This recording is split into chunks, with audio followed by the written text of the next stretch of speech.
പരിശുദ്ധാത്മാവിൻ്റെ ഫലങ്ങൾ നിറഞ്ഞു നിൽക്കുന്ന വ്യക്തിയാണെങ്കിൽ ആ വ്യക്തി അനുസരിക്കുന്നുണ്ട്. അല്ലെങ്കിൽ ചിലരുടെ മുമ്പിൽ അനുസരണ ഉണ്ടെന്ന് കാണിച്ചിട്ട് പരിശുദ്ധാത്മാവിൻ്റെ ഫലങ്ങൾ ഇല്ലെങ്കിലോ അനുസരിക്കുന്നില്ല. 407 മരണ സാമ്രാജ്യത്തിൻ്റെ ഉടമയായ പിശാചിൻ്റെ അധികാരത്തിന് കീഴിലുള്ള അടിമത്തം ഉത്ഭവ പാപത്തിലൂടെ സംജാതമാകുന്നു. തിന്മയിലേക്ക് ചായ്വുള്ള വ്രണിതമായൊരു പ്രകൃതിയുടെ ഉടമയാണ് മനുഷ്യൻ എന്ന വസ്തുത അവഗണിക്കുന്നത് ഗൗരവമേറിയ അബദ്ധങ്ങൾക്ക് കാരണമാകും. എന്ന് വെച്ച് ഉത്ഭവപാപം ഉണ്ട് അതുകൊണ്ട് ഇനി എന്ത് ചെയ്യാം അങ്ങനെ പറഞ്ഞിരിക്കണ്ട.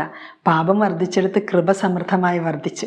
അപ്പോൾ ദൈവകൃപ നമ്മൾ സ്വീകരിക്കുകയാണെങ്കിൽ ഈശോ പറയുന്നില്ലേ, നിനക്കെൻ്റെ കൃപ മതി, ബലഹീനതയിൽ ദൈവത്തിൻ്റെ ശക്തി പ്രകടമാകും. CCC 412 അതിൽ പറയുന്നുണ്ട്, വിശുദ്ധ തോമസ് അക്വീനസ് എഴുതി, ആദിമ പാപത്തിന് ശേഷവും മഹത്തരമായ ഔന്നത്യത്തിലേക്ക് മനുഷ്യപ്രകൃതി ഉയർത്തപ്പെടുന്നതിന് തടസ്സമൊന്നുമില്ല.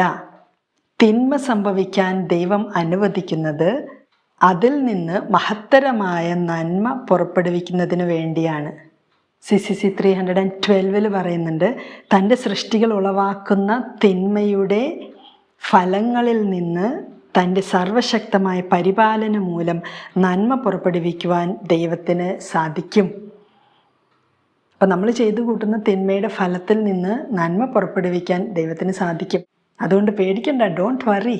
നമുക്ക് ചെയ്യാനുള്ളത് നമ്മൾ ചെയ്യുക, ദൈവത്തിന് ചെയ്യാനുള്ളത് ദൈവം ചെയ്യും. ചെയ്തിട്ടുണ്ട്, ചെയ്തുകൊണ്ടിരിക്കുന്നു, ഇനി ചെയ്യുക തന്നെ ചെയ്യും. അതുകൊണ്ട് പേടിക്കണ്ട. ഈശോ പറഞ്ഞിട്ടുണ്ട്, ഭയപ്പെടേണ്ട, ഭയം വേണ്ട, ഡു നോട്ട് ഫിയർ. പക്ഷേ ബി വിജിലൻറ്റ്, ജാഗരൂകരായിരിക്കുവിൻ. നമ്മൾ പലപ്പോഴും ഒന്നുകിൽ ഭയങ്കര ഭയം, ഇനി ഭയം വേണ്ടെന്ന് പറഞ്ഞാൽ നല്ലോണം അങ്ങോട്ട് ലൂസായിട്ട് വിടും, ജാഗരൂകതയില്ലാതെ, വിജിലൻസ് ഇല്ലാതെ. അപ്പോൾ ഭയവും വേണ്ട, ഉഴപ്പലും വേണ്ട. ഭയമില്ലാതെ ജാഗരൂകതയോടുകൂടെ, ഉണർവോടുകൂടെ, ദീർഘദൃഷ്ടിയോടുകൂടെ നമുക്ക് ജീവിക്കാം. അതുകൊണ്ടാണ് അടക്കം ഇസ് വെരി ഇമ്പോർട്ടൻറ്റ്. മോഡസ്റ്റി, കണ്ണുകളുടെ അടക്കം, കാതുകളുടെ അടക്കം, ചിന്തകളുടെ അടക്കം.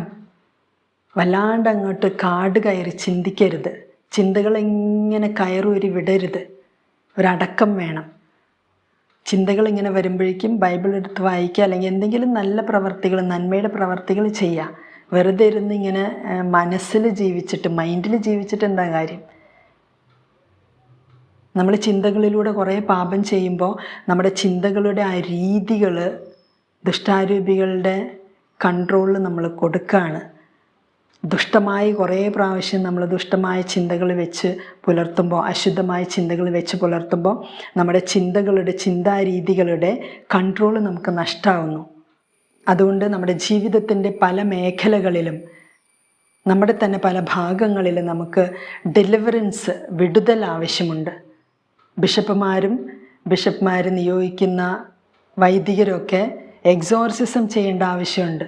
ഡെലിവറൻസ് ചെയ്യണം, വിശ്വാസികളെ സ്വതന്ത്രരാക്കണം. ഡെലിവറൻസിൻ്റെ ഗിഫ്റ്റുള്ള ചിലരുണ്ട്, അവർ ഡെലിവറൻസ് ചെയ്യണം. എക്സോർസിസം എല്ലാവർക്കും ചെയ്യാൻ പറ്റില്ല. ഇപ്പോൾ ആരോ ഒരു ചെയർമേ ഇങ്ങനെ പിടിച്ച് കെട്ടിയിട്ടിരിക്കുകയെന്ന് വിചാരിക്കുക. അയാളുടെ കൈയും എല്ലാം നന്നായി ഭയങ്കര ടൈറ്റായിട്ട് കെട്ടിയിട്ടിരിക്കുകയാണെങ്കിൽ അയാൾക്ക് സ്വയം അത് അഴിക്കാൻ പറ്റില്ല. ആരെങ്കിലും അത് അഴിച്ചു കൊടുക്കണം. കുമ്പസാരം എന്ന കൂദാശയിൽ ഒത്തിരി ഡെലിവറൻസ് കിട്ടും, വിടുതൽ കിട്ടും, ബന്ധനങ്ങളൊക്കെ അഴിയും.